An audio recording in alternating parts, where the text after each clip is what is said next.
जंगलों के भीतर आदमियों की नजरों से ओझल दो भालू एक भयंकर झगड़े में उलझे हुए हैं।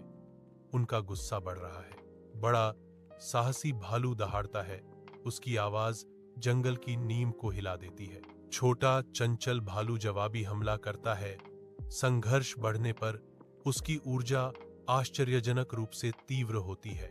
पेड़ स्वयं भालुओं के तीव्र विवाद के जवाब में कांपते हुए प्रतीत होते हैं। प्रकृति उनकी कच्ची भावना को दर्शाती है।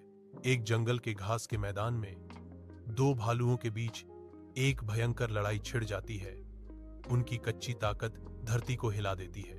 घबराए हुए जंगल के जानवर तितर बितर हो जाते हैं। उनकी डर की चीखें घने पत्तों के माध्यम से गूंजती हैं, क्योंकि वे भयंकर संघर्ष से भागते हैं। जंगल का शानदार राजा आता है। उसकी शक्तिशाली उपस्थिति तुरंत ध्यान आकर्षित करती है। शेर की तीव्र दृष्टि झगड़ते भालुओं को शांत करती है।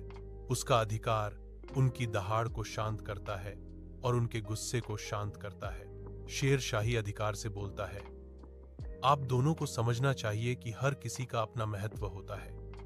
बड़ा होने का मतलब यह नहीं है कि आप छोटे को दबाएं, और छोटा होने का मतलब यह नहीं है कि आप बड़े की बात न सुने। शेर की गंभीर निगाहों के नीचे शर्म दो भालुओं पर छा जाती है। उनके विशाल रूप जंगल के दिल में नम्र हो जाते हैं। कर्कश आवाजें नरम पड़ जाती हैं, क्योंकि हार्दिक माफी का आदान प्रदान होता है। ईमानदारी एक बार झगड़ते हुए भालुओं के बीच एक नया बंधन बुनती है। भालुओं के मेल मिलाप को देखकर लकड़हारों के भीतर एक गहरा बदलाव आता है। उनकी आंखों में कड़ी मेहनत के लिए एक नया दृष्टिकोण झलकता है।